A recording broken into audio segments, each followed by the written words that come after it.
excitement, though, may soon be eclipsed by some celestial excitement as we are now in the final countdown to the solar eclipse. From small towns to big cities, Texas to Maine, more than 2,000 miles long, millions are preparing to witness the once-in-a-generation event in the U.S. that is now just hours away. Our team is spread out across the country tracking the preparations for the big event. We start with the question that so many are asking: will the weather cooperate, or will cloud coverage put a damper on it for some spectators? ABC meteorologist Samara Theodore joins us now from Indianapolis. All right, Samara, time this all out for us. Lindsay, I'm here at the Indianapolis Motor Speedway where folks are gearing up for the eclipse tomorrow afternoon. Let's follow this forecast along the path of totality. We'll start in Del Rio, Texas. From Del Rio to Dallas, we're anticipating a lot of cloud coverage, but fingers crossed we get some breaks in the cloud. Then we move to Russellville, Carbondale, Indianapolis, where we'll see improving conditions, mostly sunny by the afternoon, and a lot of clearing taking place through Cleveland. As we make our way to Niagara Falls, there we could see more mid-level to high-level clouds, with the best viewing conditions being in Burlington, Vermont, and Maine. Now, what will happen during the actual moment of totality? Well, temperatures will drop, and depending on your climate, anywhere from 5 to 15 degrees. Winds will also begin to grow much calmer.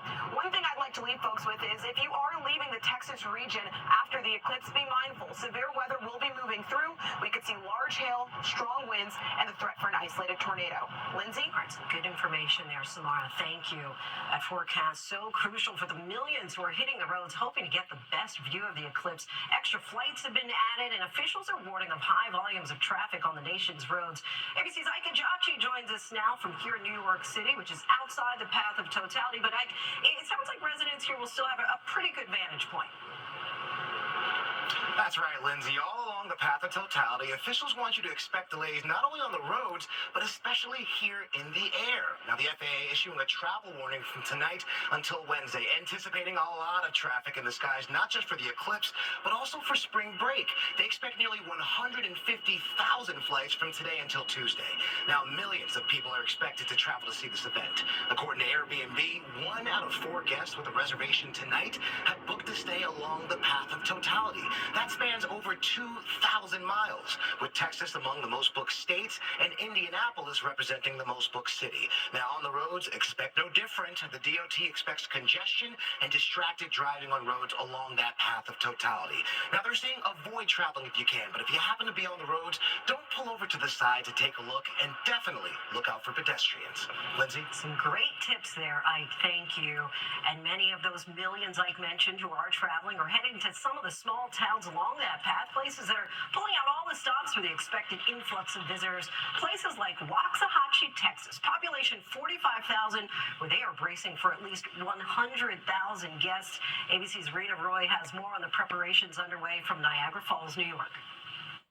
Tonight, the clock is ticking down to a historic moment across America.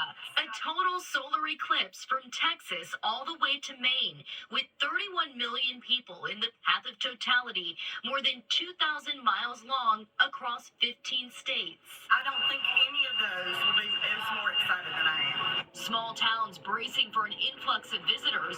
Waxahachie, just south of Dallas, Texas, expecting over 100,000 sky watchers. They even told us to maybe be prepared to sleep in our store if we needed to. So on Monday, I'm thinking just because of traffic. Hundreds of schools closed for the day or dismissing early. Some areas even declaring a state of emergency to keep traffic flowing and resources ready to go if needed. We're going to see quite a bit of traffic trying to find that perfect spot. And we are advising motorists be prepared to be in traffic for quite a while. Millions of eclipse chasers traveling near and far for a front row seat. So you woke up at 4:30 this morning. Yep. Like retired teacher Rebecca Causey from Greensboro, North Carolina, my seatmate on our flight to the Buffalo Niagara Falls region today, who will be experiencing her second total eclipse. Why do it for a second time? It's magical, it's fun, educational. Floridian Felix Renta also heading to the area. Being in totality is I don't know, it's indescribable. Caitlin Kenny is traveling with her husband and 3-month-old son Jack. And I think it's going to be pretty interesting, especially for this little guy. So In New York City, a long line of people hoping to get protective solar glasses, but some places running out. And Niagara Falls here, as we know, certainly no stranger to tourists, but even local officials here are preparing to break records with about 1 million people expected. Hotels and businesses ramping up staffing, and also a statewide interagency task force has been preparing for the last 18 months for these massive crowds. Lindsay? Something we won't see again here until 2044. Rena, thank you. And I'll be out there alongside David with unprecedented live coverage of the total solar eclipse, joined by Robin Roberts, Whit Johnson, and the entire team. Coverage of the eclipse begins on GMA tomorrow morning and then continues at 1 p.m. with the main event starting at 2 o'clock right here on ABC and all of our streaming platforms, ABC News Live, Nat Geo, Hulu, and Disney+. A scare aboard a